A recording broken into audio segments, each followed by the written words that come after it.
आप सभी का दिव्य साधना चैनल में बहुत बहुत स्वागत है दोस्तों। आज मैं बताऊंगी कि पौष मास की शुक्ल पक्ष की उत्तरदा एकादशी की व्रत कथा।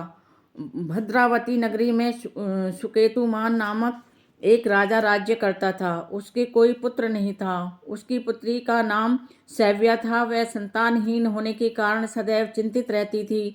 पुत्रहीन राजा के पितृ रो रो कर पिंड लेते थे और सोचा करते थे, इसके बाद हमको कौन पिंड देगा। राजा पुत्र न होने के कारण वह भी हर समय दुखी रहता था। उसे बंधु बांधव, धन, हाथी घोड़े, राज्य तथा वैभव आदि सभी अर्थहीन लगते थे। राजा सदैव यही विचार किया करता था, मेरे मरने के बाद मुझको कौन पिंडदान देगा। बिना पुत्र के पितरों और देवताओं का ऋण मैं कैसे चुका सकूंगा। जिस घर में पुत्र न हो उसमें सदैव अंधेरा ही रहता है। इसलिए मुझे पुत्र की उत्पत्ति के लिए प्रयत्न करना चाहिए।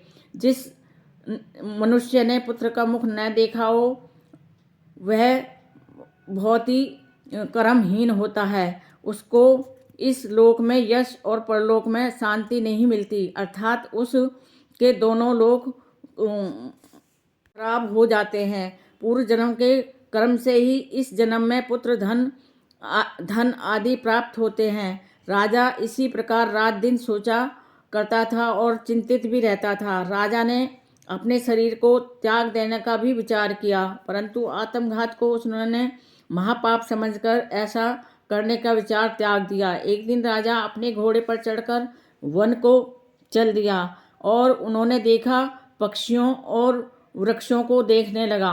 उसने देखा कि वन में मृग, व्याघ्र, सुअर, सिंह, बंदर आदि अपने बच्चों के साथ भ्रमण कर रहे हैं। हाथी अपने बच्चों और हथनियों के साथ घूम रहे हैं। वन में गीदड़ अपने कर्कश स्वर में बोल रहे हैं, कहीं उल्लू चीख रहे हैं। वन के इन दृश्यों को देखकर राजा को अपने पुत्रहीन होने का दुख और भी अधिक सताने लगा। इसी उदासी और सोच विचार में वह दोपहर हो गई और विचार करने लगा कि मैंने कई यज्ञ किए हैं, ब्राह्मणों को स्वादिष्ट भोजन कराया है, दान दिया है और उन्हें सुंदर सुंदर वस्त्र भी दिए हैं, फिर भी यह दुख मुझे क्यों प्राप्त हुआ है। प्यास के मारा राजा बहुत दुखी था। राजा पानी की तलाश में इधर उधर फिरने लगा। थोड़ी दूर पर राजा ने एक सरोवर देखा। उस सरोवर में कमल खिल रहे थे तथा सारस, हंस, मगरमच्छ आदि विहार कर रहे थे। सरोवर के चारों तरफ मुनियों के आश्रम भी थे। उस समय राजा के दाहिने अंग फड़कने लगे।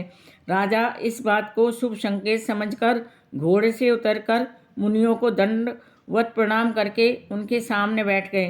राजा को देखकर मुनियों ने कहा, हे राजन, हम तुमसे अत्यंत प्रसन्न हैं। तुम इस जगह पर कैसे आए हो? अपनी व्यथा कहो। इस पर राजा ने मुनियों से उनका परिचय पूछा और फिर अपनी व्यथा उनको सुनाई।